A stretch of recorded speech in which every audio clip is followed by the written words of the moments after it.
España, nación de historia encumbrada y glorias olvidadas, hoy se halla atrapada en una ironía macabra. Un pueblo fuerte sometido al capricho de políticos que parecen sordos ante el estruendo de la tragedia. La reciente catástrofe, desencadenada por la furia de la naturaleza, ha dejado al descubierto las venas abiertas de una tierra traicionada por quienes han jurado protegerla.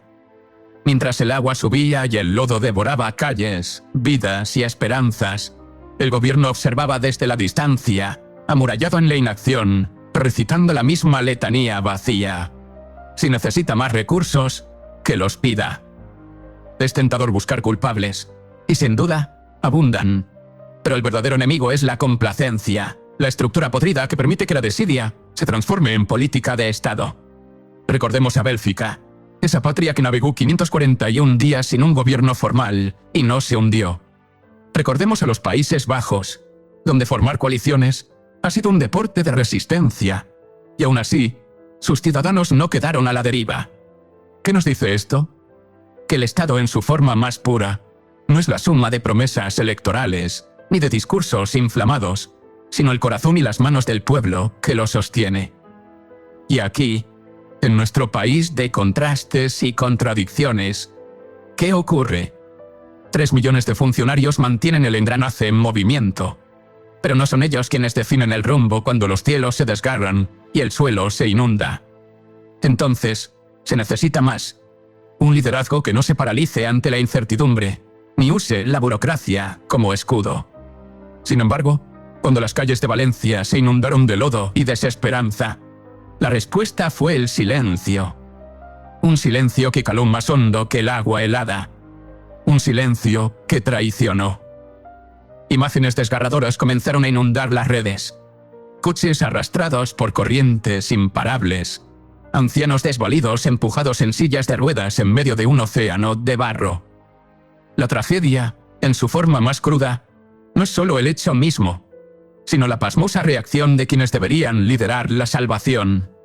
Mientras tanto, el presidente, nuestro presidente, se paseaba por tierras lejanas, inmerso en ceremonias y saludos calculados. La realidad es esta. Cuando las aguas suben, no basta con palabras y promesas. Se necesitan botas en el suelo, manos que trabajen, líderes que actúen. Pero lo que recibimos, España, es la frialdad de la política, convertida en espectáculo.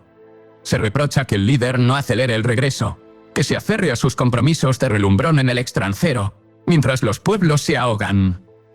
Cuando el Ebro se desbordó en 2015, las críticas a la inacción resonaron desde las mismas voces que hoy permanecen enmudecidas, sumidas en la contradicción y la hipocresía.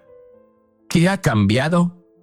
Nada, salvo los nombres y los rostros. El pueblo ha visto demasiado, ha soportado demasiado. Los primeros en actuar no fueron los burócratas, sino los ciudadanos de a pie, los olvidados por el poder, que se lanzaron al barro con palas y con coraje. Porque cuando la maquinaria del Estado falla, la solidaridad emerge desde abajo, encarnada en quienes no preguntan qué hacen los líderes, sino qué pueden hacer ellos. Esto, amigos míos, es lo que mantiene a una nación viva cuando sus instituciones se ahogan en el fango. La política de señalar con el dedo mientras la tierra tiembla bajo nuestros pies es peor que la ineptitud. Es psicopatía disfrazado de gestión. Días pasan y aún el eco de las promesas resuena vacío.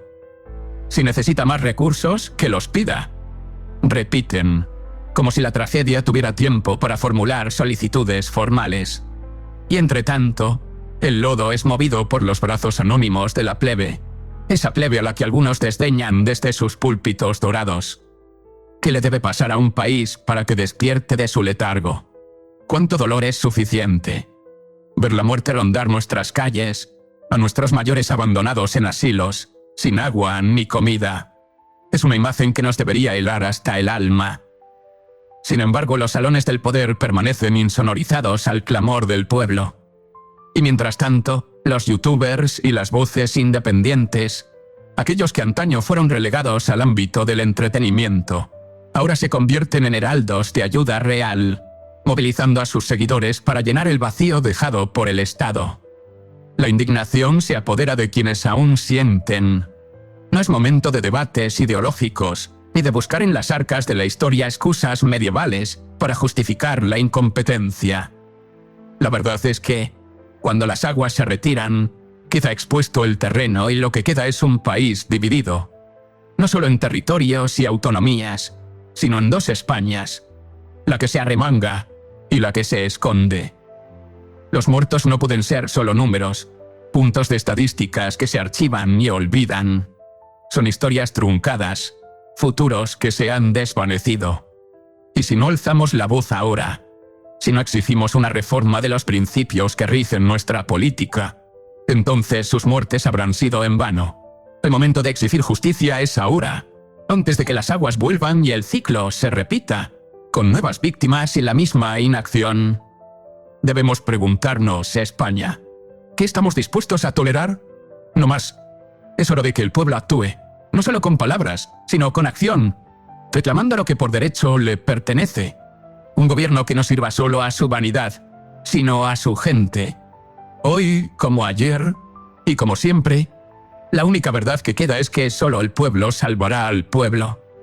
Así que levantaos, vosotros que todavía sentís el ardor de la justicia en las venas, porque esto no puede quedar así, que las cenizas de la tragedia se conviertan en el fuego que forje un nuevo destino.